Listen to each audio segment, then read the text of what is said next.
एक बार की बात है, जंगल में एक घोड़ा टहल रहा था। तभी उसकी मुलाकात एक गधे से होती है और दोनों में बहुत गहरी दोस्ती हो जाती है। एक दिन गधा घोड़े से कहता है कि कौवे का रंग सफेद होता है। घोड़ा गधे को समझाते हुए कहता है कि कौवे का रंग सफेद नहीं बल्कि काला होता है।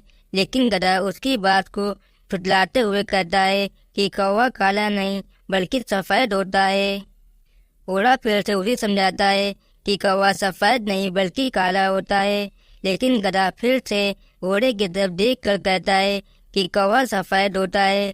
इसी तरह दोनों में बहस होने लगती है। गधा बार बार घोड़े से कह रहा था कि कौवे का रंग काला होता है और घोड़ा बार बार उसको समझा रहा था कि कौवे का रंग सफेद होता है।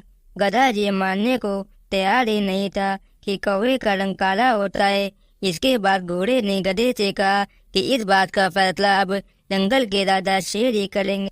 चलो हम दोनों शेर के पास चलते हैं और उससे पूछ लेते हैं कि कौवे का रंग काला होता है या सफेद। दोनों जंगल के राजा के पास जाते हैं।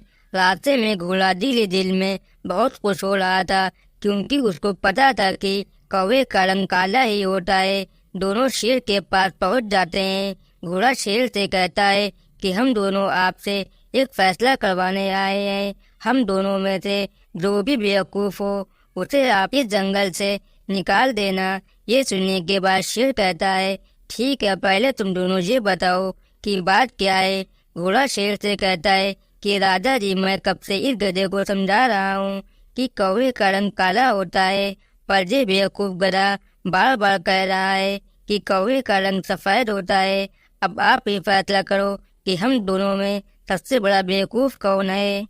राजा घोड़े से कहता है कि सबसे बड़े बेवकूफ़ तुम हो। इस पर घोड़ा कहता है, राजा जी क्या हुआ, मैं तो सही बोल रहा था कि कौवे का रंग काला ही होता है। शेर ने कहा, हाँ ये बात सच है कि कौवे का रंग काला होता है, पर तुम बेवकूफ़ इसलिए हो कि तुम एक गधे से बहस कर रहे थे।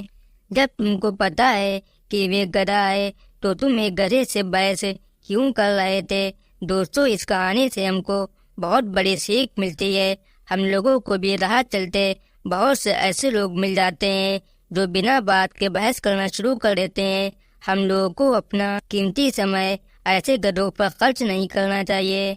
अगर आप उनसे बहस करने में लग जाओगे तो आप ही का नुकसान होगा और आप घोड़े की तरह बेवकूफ़